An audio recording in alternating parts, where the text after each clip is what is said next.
let's unbox this Nykaa parcel. എനിക്ക് actually അറിയാം എന്താന്നുള്ളത്. ടേപ്പ് ഉണ്ട്, സാധാരണ വരാറില്ലല്ലോ. ഇന്ന് എന്ത് പറ്റി? എനിക്ക് കത്രിക കിട്ടാണ്ടാവുമ്പോ മാത്രം ഈ വക സ്വഭാവം കാണിക്കുള്ളൂ.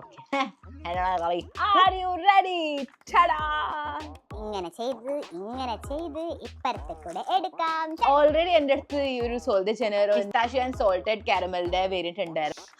രക്ഷയിൽ ഇത് കുറച്ചും കൂടെ തിരിച്ചു കഴിഞ്ഞാൽ അത് വീഴും, കാരണം തീർന്നു. വേറെ വേരിയന്റ് ട്രൈ ചെയ്യാന്ന് വിചാരിച്ചിട്ട് മേടിച്ചതാണ് ഈ ഒരു black amber plum and vanilla wood 26. അതിന് മുന്നേ തന്നെ തീരൂടോ.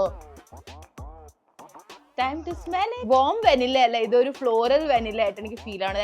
ആംബർ ഫ്രേഗ്രൻസ് എങ്ങനെയാണെന്നുള്ളത് എനിക്ക് അറിയില്ല, അപ്പൊ അതുകൊണ്ട് വെനില വെച്ച് നമ്മൾ അഡ്ജസ്റ്റ് ചെയ്യണം. എനിക്ക് ഭയങ്കര ഇഷ്ടമാണ് ഈ ഒരു ബാം കൺസിസ്റ്റൻസി ആയിട്ടുള്ള അണ്ടർ ആം റോൾ. ഈ ഒരു റോളോൺ ആയാലും ഇതായാലും അണ്ടർ ആംസിന്റെ പിഗ്മെന്റേഷൻ മാറ്റാനായിട്ട് നല്ലതാണ്. മൈൽഡ് ഫ്രേഗ്രൻസ് നമ്മുടെ ഉടുപ്പിന്റെ തൊളയെ കൂടെ ഇങ്ങനെ പുറത്തേക്ക് വന്നതാണ്. അയ്യോ ഇപ്പൊ പോയാ